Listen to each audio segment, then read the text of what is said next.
Father Before Me, a regular segment where we bring together nerds from different generations to appreciate and discuss the films that changed our culture and made us who we are today. I'm Brennan for the New Wave Nerds, and I'm joined this week by the perennial nerd and my father, Tory. How are you doing today, Dad? Still perennial. Still perennial. Oh, yes. So what are we going to be talking about today? Well, we have this epic sci-fi adventure that we're going to be discussing today. And let me just give you the tagline. It's enemies because they were taught to be, allies because they had to be, and brothers because they dared to be. Oh, wow. So we're going to talk about Enemy Mine. It was a film 1985, 84, 85. Yeah, I think 85. Yeah, 85, because I know one critic called it the same as last year's Dune, so which we've covered once. So that's hilarious. But yes, Enemy Mine, Dennis Quaid, not his crazy brother Andy, Gossett Jr. It's a classic. Wolfgang Peterson movie. Yeah, we'll talk about him. This is one again that I remember watching, and it was on a lot. I don't know where I see. I think what I remember about this, and I don't know if the timeline quite adds up, but when we moved back to this town, we moved back here so that Dad and Mom could open, your grandparents could open a hobby store.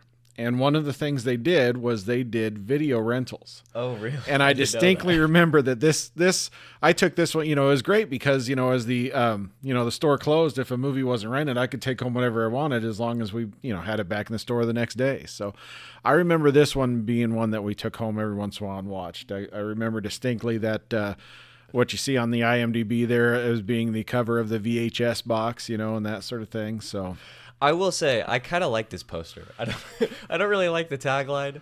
I think I see what you're going for, and I think it almost works, but it just feels a little too hokey. But I do like the face-off. Right. Well, it's a little interesting because the marketing department, and some people actually claim, and maybe we're jumping the gun here, the movie didn't do very well. Yeah. And some people, like the marketing department, is complaining because, and people have complained about this posters because the two of them facing off like that.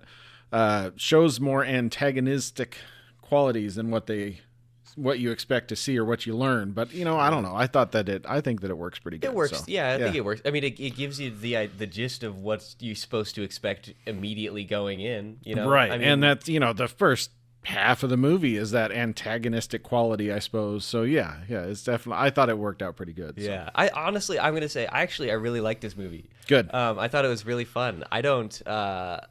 I thought, ultimately the effects in a lot of cases were decent. They weren't. We got to compare them to Last Starfighter. Yeah, the one you liked. Now obviously they went a little different way on this one with the.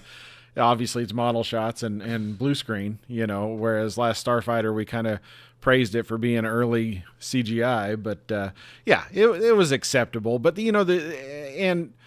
That's part of the reason, Wolfgang Peterson, when he took over for it, he didn't want to do it because he wasn't a Star Wars fan. Back in the day, not as many people were understood how groundbreaking and how to get how that sci-fi movie could actually be something other than just a sci-fi movie, right?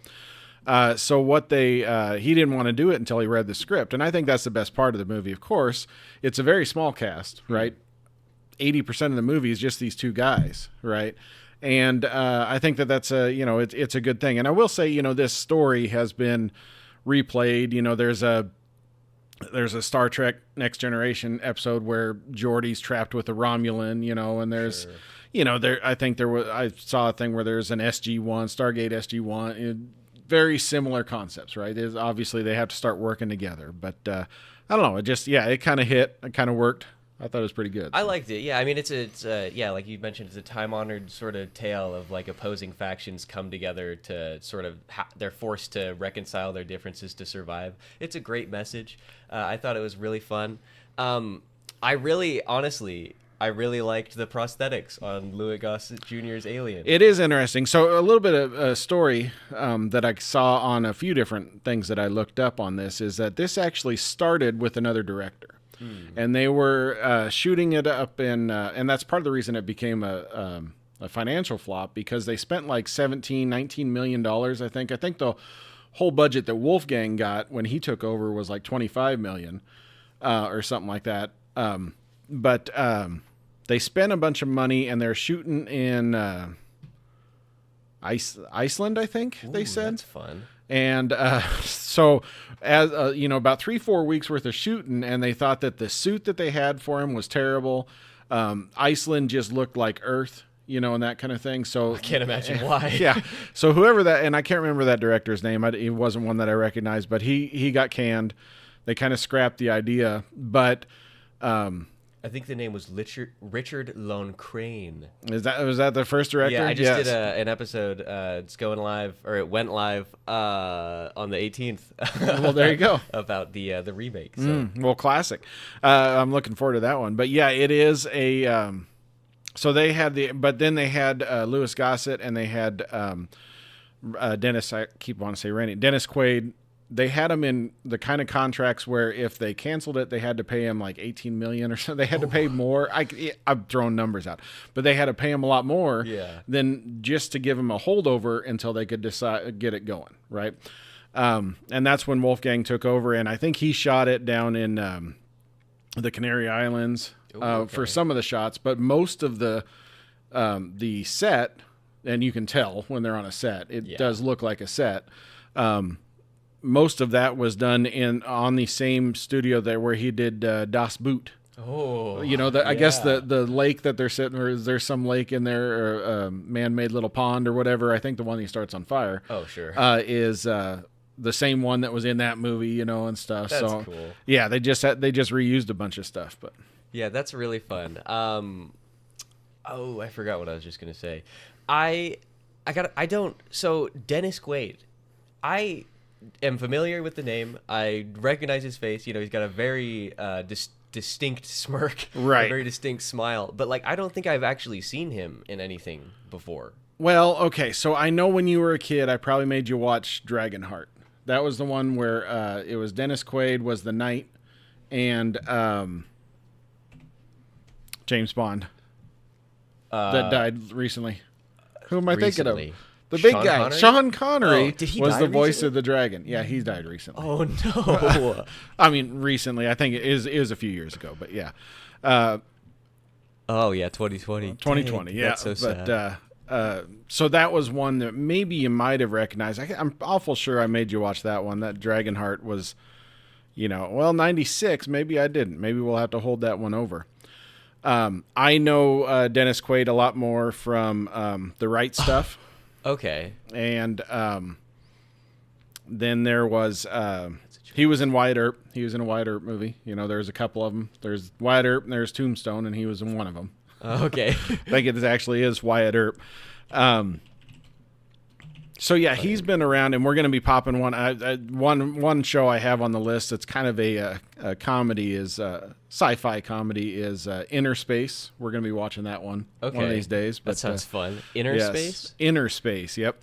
He's we'll talk about it later. He's a test pilot, and he has to, yeah. Ooh, this is is that Martin Short? Yes, it is. Oh, that's amazing. Yeah, we have to watch it. I love Martin Short. Yes, Dennis Quaid goes inside Martin Short. It's great. What? We'll say. I'll leave it at that for now. Oh, but, these are fingers. Yes. I was trying to figure out what that is. Oh, it's a Spielberg even. I even forgot that it was a Spielberg and a Joe Dante film. Man, it's a classic. Well, we've got that one on the list if we can ever find it streaming. But yeah, Dennis Quaid. I think before this, I think it was the Right Stuff probably that really set him off a little bit. I can't think, and I like him. That Frequency that's popping up there on the screen right now is decent. Day After Tomorrow is kind of fun. He's that guy. Like you say, he's got that distinctive smirk that you recognize. But. He's got the kind of smile where he would play a really good Joker. Yes. He looks a lot like Jack Nicholson's yes, Joker. He may be a little old right now, but back in the day, I think he could have been a good one for that. You betcha. Well, maybe now he's an old Joker. I don't know, but yeah, he's an interesting guy. And of course, Louis Gossett Jr. Oh, he does look really old right there. Yeah, He's got the Tommy Lee Jones look there. What is this? Oh, 54? Oh, yeah. That's fair enough then. You can look old when you've been It's born. acceptable when you're 70 years old. You sure? So Enemy Mine. Yes. So the actual story, as we mentioned, I really like the actual like theme of it. I think it's really fun. I like I wish we'd seen a little bit more of the actual battle, between the Drac and the humans. If we'd gotten a little bit more exposition to know sort of the state of the affairs here. Right, and I think that this falls into. We've talked about it with Lord of the Rings. We've talked about it with Star Wars. There's the good guys and the bad guys, of course. And we open up the film from the human perspective, and that's what we think. But obviously, that's the point of the film, to kind of turn that around a little bit, But I think that they kind of shortcutted that. And like I said, Wolfgang wasn't in the mood for an epic. Now, right. I will say the book that this is based on, there's a novella that it's based on, won a Hugo Award, I believe they said. I read through the plot of it because I hadn't read the book. But the plot on Wikipedia kind of follows the movie pretty close. There's a little bit more at the end, which I kind of like, where he has to go. They don't do the thing where the little boy gets captured by the slavers. It's more like he gets back to his home planet, and then they've got him kind of and the Dracs are almost as prejudiced against him, against our human.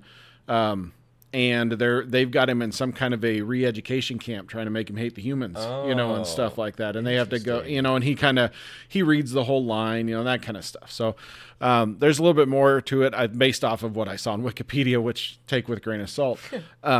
But it may be a little bit more interesting there. And I wonder if, like you said, they're doing the remake, if that will, if they'll play on that a little bit more. They'll have it's a lot easier to make a lot of Dracs now. Sure.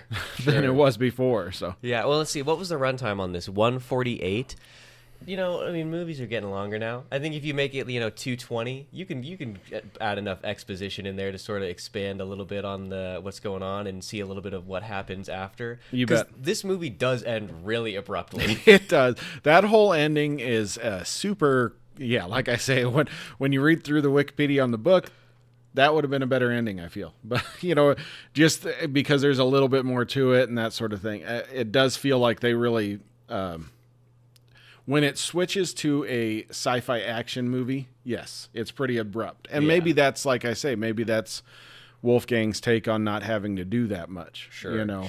To do a sci-fi action movie, I guess. Wolfgang, we didn't really talk about him much. Of course, he got his nominated Best Director for Das Boot.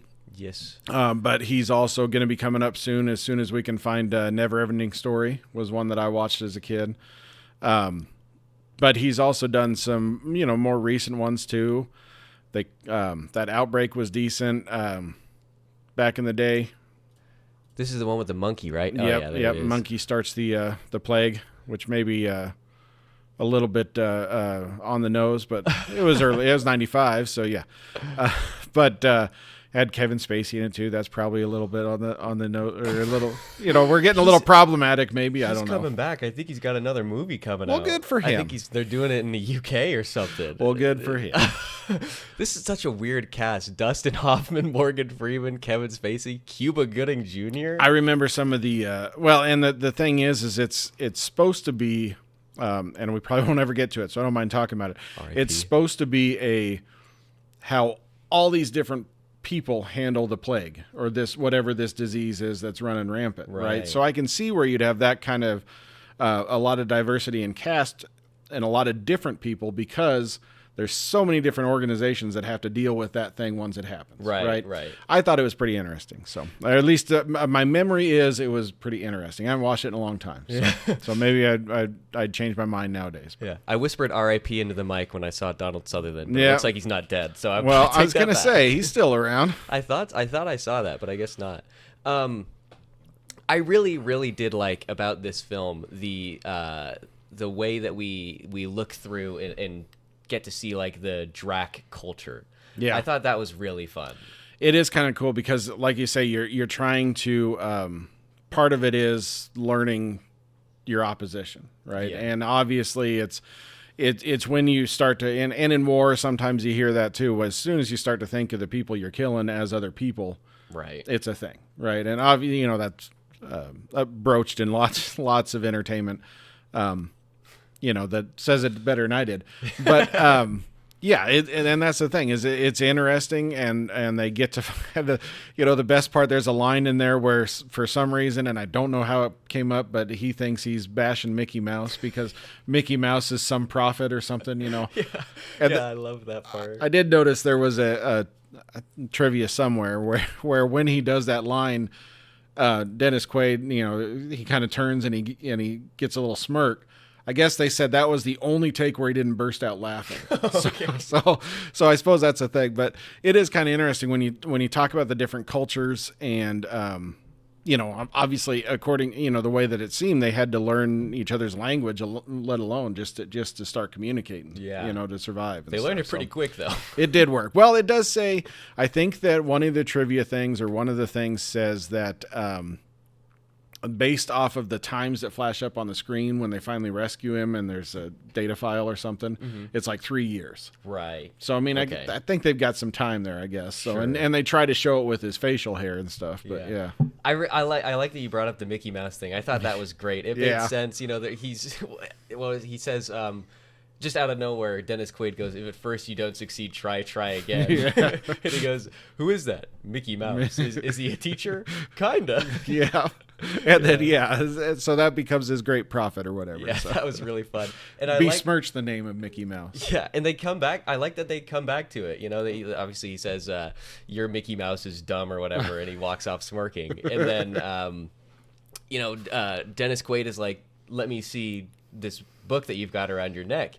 And Louis Gossett Jr. says, you're not worthy. You made fun of whatever his name is. And Dennis Quaid goes, well, you made fun of Mickey Mouse. Yes.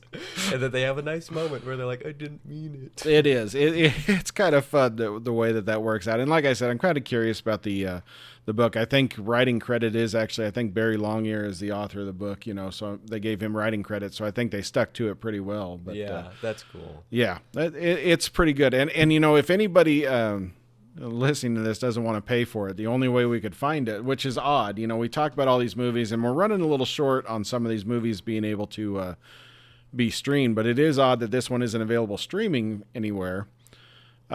Maybe Disney's litigious and they don't want anything bashing Mickey Mouse on the air. So who knows? Well, so it was produced. I know the remake is produced by 20th Century Studios. Was this one produced by them as well? Who are they under these days? The remake is 20th Century. I mean, so that would have been Fox, right? 20th Century Fox. It used to be. Okay. I guess I don't know. Studios change. Sure. At one point, I thought I saw in one of the trivias it was a Warner Brothers thing back in the day. So I don't know if it's the same company or not. I should have paid attention during the opening credits. I want to mention one other thing about the book that what is the Drac's name? What's his name? I keep calling him Louis Gossett Jr. Well, he's Drac. Yeah, he calls him Jerry for short. It's Jerida something. I don't know. I think, yeah, something like that. Yeah, Jerry. I really liked that. Jerry reads a portion of the book to. Now I can't remember Dennis Quaid's name. Davidge, yes. And it's something like. It's basically the golden rule: treat others how you want to be treated. Right. And Davidge goes, "Yeah, I've heard that before."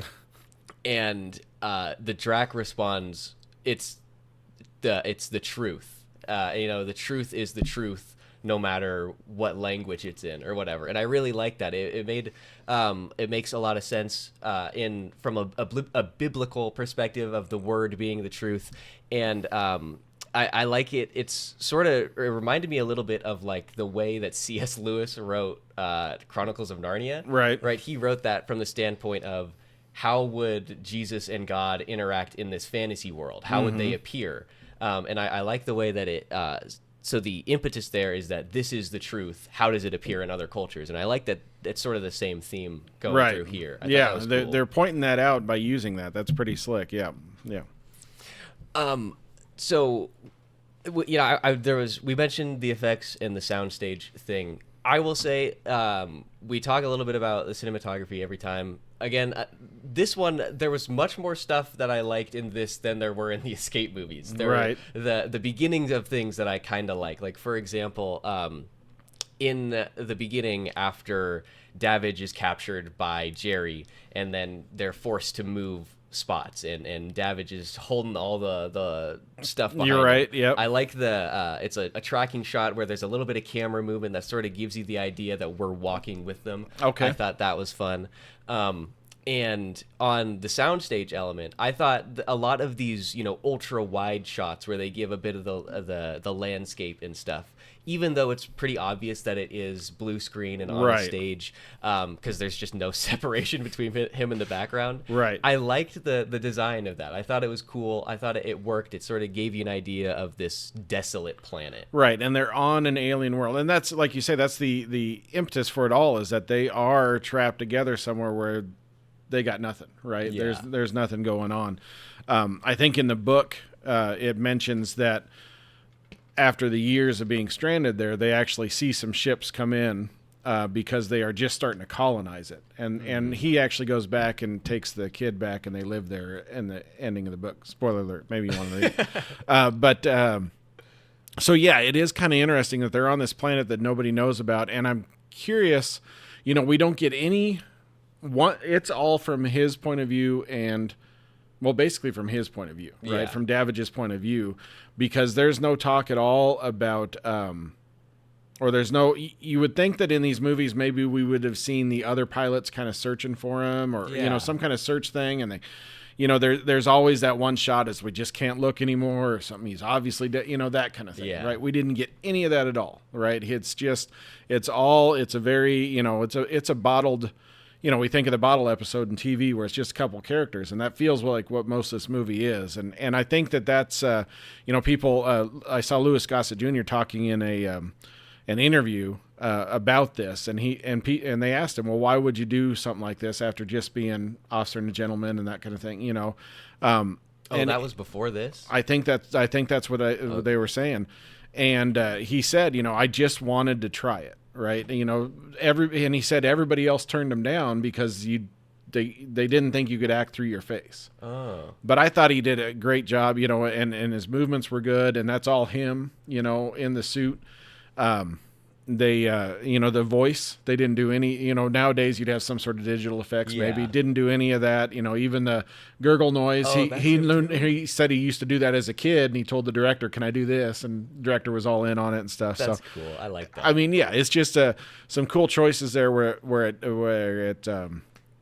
made it, I think he made it better by having that attitude. And like he said, and I don't know if this is true, I didn't see anything in the trivia, but he said in the interview, everybody else turned him down, and he just wanted to try it. So, I thought that was interesting. That makes me, respect him a little bit more, that he'll do what may have been just a schlocky, well, it turned out to be a, low budget or poor performing movie, but he ran with it. So yeah, no, I agree. I think that I definitely have a little bit more respect for him too. I mean, that's the hallmark of somebody who's like, I just want to try this because I'm an actor and I've never done this before, so let me just see if I can. Right. And especially after, like you said, Officer and Gentleman 3 years before this, I mean, I got to imagine he's got, people knocking on his door. Yeah, you'd think he had some cred at that point, yeah. So. I don't know, because after that we get, what movie well, did shortly we watch after that we get Iron Eagle, I think, Iron yes. Eagle, that's what it's called. But you know what? He danced pretty good in that. Oh man, I forgot about that movie until just now.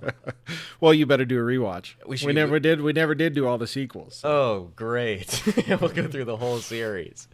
Oh man, no, yeah, I agree. I thought he was really good in this.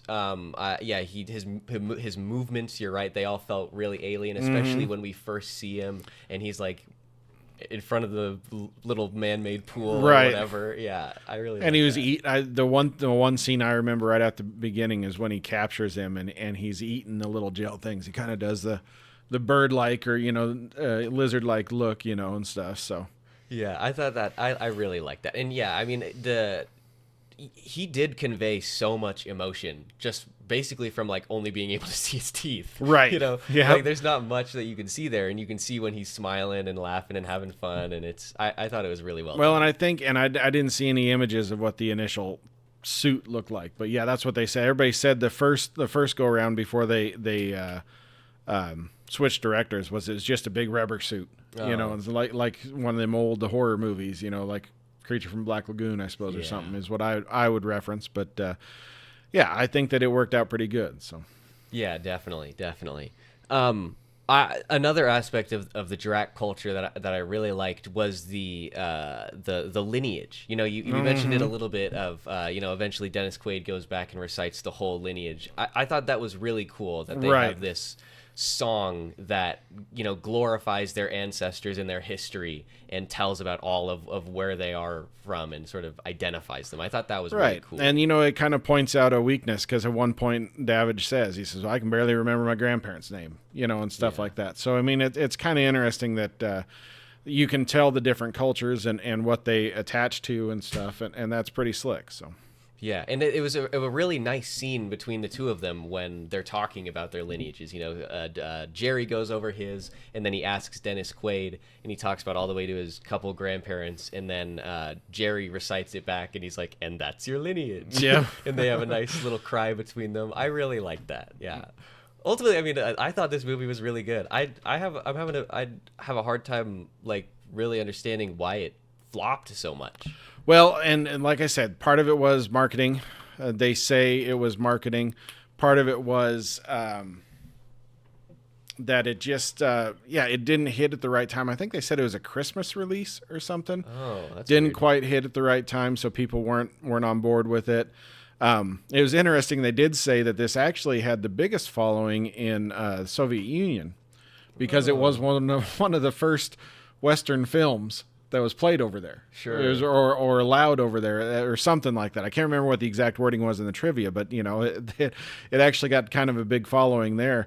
And it is interesting because some of the language, they say, the Drac's language, was actually Russian backwards. Oh, really? Just so they could have an alien sound to it and stuff. So I wonder if, the Russians are there, hey, that's backwards, That's really cool. Well, and I guess that's sort of, 80, and this is not the right movie, 85, we're not exactly at the collapse of the Soviet Union. I don't think so. So yeah, I'm kind of curious about all that, but it's interesting because it's obvious. It's like the opposite of like a Cold War film. It has the opposite message of what you typically associate with other movies. It's something you'd think of at the end of the Cold War, where everybody was trying to point out to the old folks, the people who were raised on it and stuff, that it can be different. Hey, we're all in this together. Yeah. Right. Yeah, I like that. That's a fun fact. I really like that. I would recommend it. Yeah, anybody who's out there watching this, like I said, we had to watch it. YouTube had it with commercials. Yeah. Right. So I don't feel like it was a pirated version on YouTube that we just happened to find. I feel like it was an actual published version. Yeah. So I'm okay with it. And I would recommend a watch. It's been forever since I watched it, and just watching it again for this, came back, and yeah, of course you see the schlocky sci-fi effects and stuff, which didn't even stand up to Star Wars at the time, maybe, but it was acceptable, and I thought that was a good way of doing it. So yeah, I do have one slight complaint, and it's not even this. It's kind of the movie's fault, but I sort of also blame it on the platform that I watched it on. For whatever reason, like my subtitles didn't work, and so for a lot of time I was like, wait, what did Jerry say? Let me rewind. I can't. Yeah. And he's so quiet all the time. There's some moments where it's a little bit hard to tell what he's saying. Right. I don't know why the subtitles didn't work. And maybe I'm just deaf, right? Well, it's possible. I mean, years of headphones, it's... Well, I watch subtitles on everything anyway, even if it's max volume. I gotten in that habit as well, so yeah, it was a little bit difficult. So it took me. We mentioned it's an hour 48 movie. I think it took me like 2 hours and 2.5 hours to go through because I kept having to rewind. Oh. Well, then you got the best viewing, so now you know whether it should be that length or not. So. Yeah. One other actor I want to mention, and I thought he was in a lot more, but the main bad guy at the end I don't know if it's Brion or Brion James. Yeah. He's obviously a bad guy. He looks like a bad guy. Oh yeah. Now I know him. I recognize him because in The Fifth Element, he's one of the goofy military guys that's trying to get our main guy Bruce Willis to save the world, and stuff. But He's definitely got that face there where he kind of stands out as a bad guy.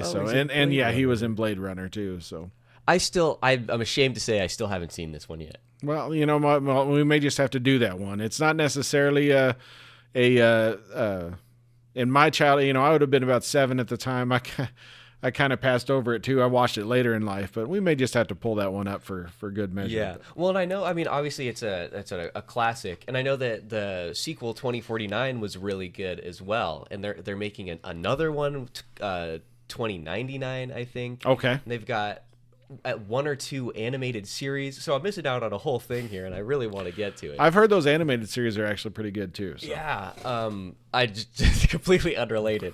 I just wanted to bring up Rutger Hauer. This is the main character from Hobo with a Shotgun. Well, yes, he is, and he's also going to be in a movie that we may be watching one of these times called Lady Hawk.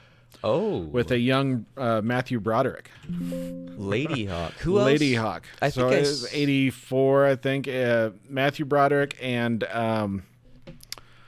Catwoman. Oh.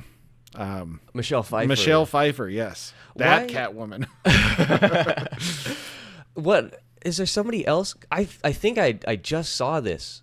Oh, no, it's because it was in 85. When I was doing the news story earlier, I was like, what other movies came out in 1985? Mm-hmm. And this was what popped up. Yeah, we've got that one on the list somewhere, too. So. Okay, cool. Gaston, what a fun name. Yes. Wait, this is Richard Donner? Yes, it is. Oh. So many connections. Our Superman connection. We got to do Lethal Weapon sometime. Know he directed Lethal Weapon. Yeah. They're coming back with another one. Well, they should. Mel Gibson's directing, too. Well, of course he is. Yeah. And nobody will tell him no. Whatever he wants to do, he'll do it. No. So. Mel Gibson, honestly, pretty good director. Outside of everything else, pretty good director. Barring everything. No, yeah, but we got to do the Lethal Weapons. Well, we did the Mad Maxes, so we got to do that. We talked about Lethal Weapon during Mad Max. I think I saw maybe the opening 5 minutes of Lethal Weapon. I remember the scene where Danny Glover, mm-hmm. Donald Glover's a musician. Yes. Where Danny Glover's on the overpass or whatever, and he, first says, "I'm too old for this shit." Well, of course he is. Well, you're about halfway into the movie there, but really? I think so. I don't know. Oh. It's been a while since I've watched the original, so. Oh man. So back to Enemy Mine. Yes. I did want to mention, we talked about the bad guy, Brion James. We haven't even talked about the whole second half of the story. I mean, we briefly mentioned it. So Jerry, Louis Gossett Jr., the Dracs are, what's the term? Is it hermaphroditic?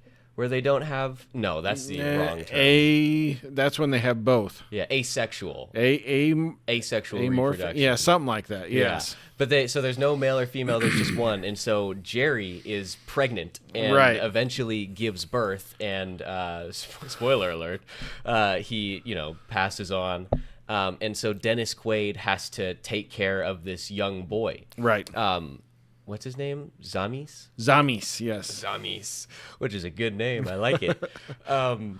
I really liked that. I thought it was fun. You get to see, Well, it's a whole nother level. I mean, like I say, the tagline, like you said, is kind of funny.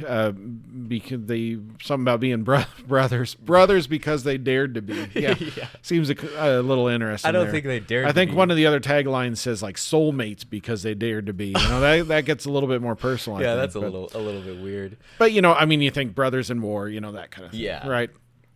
But it is, that's the next level when you're going to take on a child. And then, like I say, and eventually what happens is the child gets kidnapped. He could wash his hands of it, but of course it's it's the next level. He's going in, it's his child, or something. He's got that connection to it, which is interesting. And he made the promise to get him back to the planet, and he does, Yeah. So he's an honorable man above right. all else. That's right. Yeah. No, I really liked the whole relationship between those two. You're right. It was really familial. We even get him to see play a game of football. Football, yes. With, I don't know, something they eat afterwards. Right. But I thought it was really fun, and I liked the interaction where Zamis is like, why do I only have 3 fingers or whatever? And Dennis Quaid has to tell him, well, because you're a Drac and I'm a human. And Zamis goes, I want to be a human. I want to have 5 fingers. Right. And then Dennis Quaid has to be like, no, you're beautiful. You're amazing. As far as Dracs go, you're a good looking kid. Right. Yes. I thought it was really fun. It is interesting. And, I'm sure that there's something there,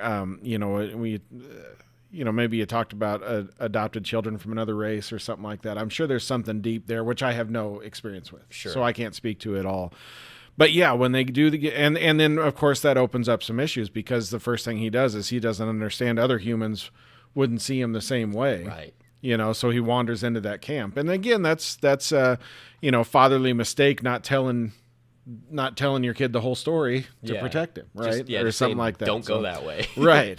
So that's the surefire way to make a kid go that way. Yeah. You want him not to go that way, tell him don't go that way. So.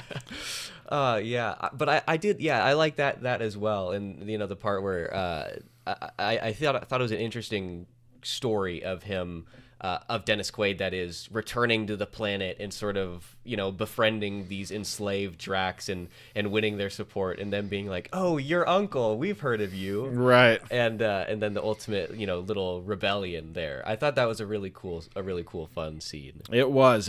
Now that scene is what gave it a 15 or more rating. It seemed a little rough even for PG-13 as I was watching it.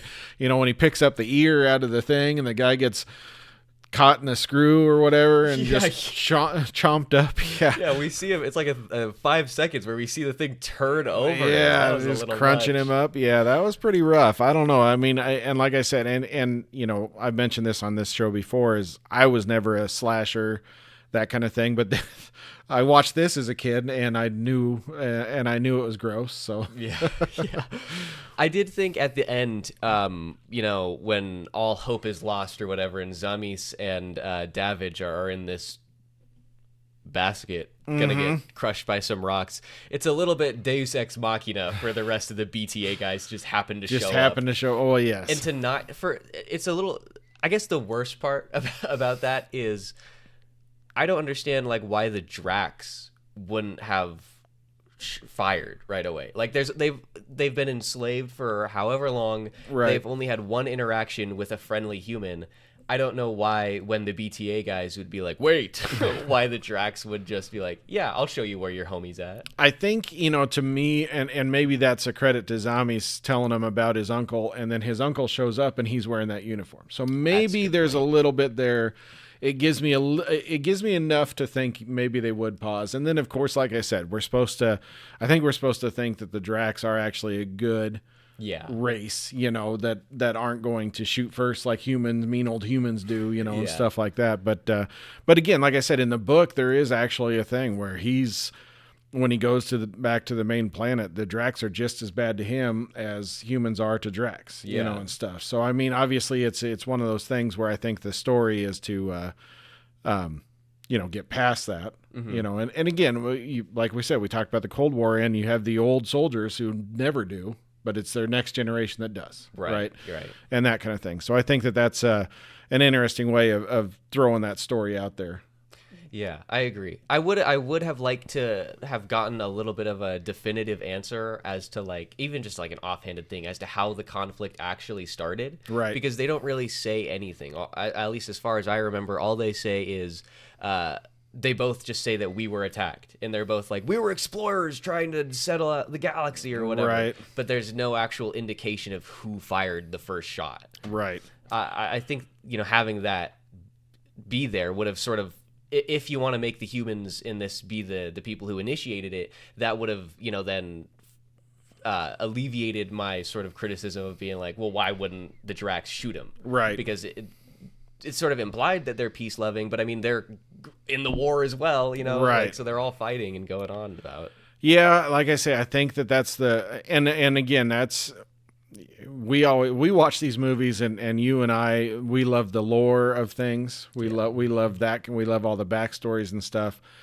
Obviously, Wolfgang wasn't focused on that at all, right? He wanted just this small little section of things to throw it out there. And there's something to be said. When we first watched Star Wars, I mean, obviously, you don't know that. But when we first watched Star Wars, all we knew is there's this great battle in space, right? And that kind of thing. And you're just kind of thrown into that universe. And that is kind of a thing. I think nowadays it's a lot more that you're going to get, voiceover, explanation, that kind of thing. I mean, like we said, we talked about Dune. Dune originally, when he adds the, in Dune 84, he adds the voiceover to the beginning.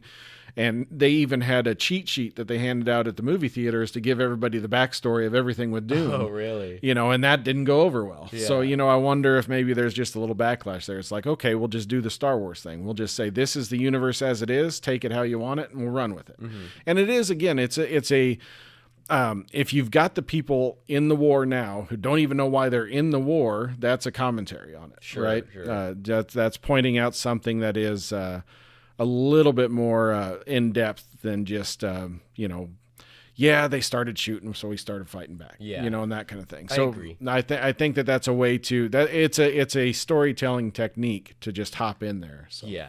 My only thing is, like, if that's the goal, or if that's a theme that you're trying to hit across, I mean, just have a throwaway line, Like, I'm not saying you have to have a big thing or whatever, but just, one line to actually sort of definitively answer. Because, I mean, it makes, ultimately, just the story more rich and feel less like we're just thrown into a half-baked world. Right. But that being said, obviously, I still liked it. Oh, yeah. I mean, I thought it was definitely really a good movie. You bet. It's one of the, I don't know, I'd have to go through and see all the ones that we've actually done to remind myself. But I would probably say this is one of the better ones that we've seen. Well, good. I'm glad. And again, that's the point of all this. It's not just me torturing you with old movies.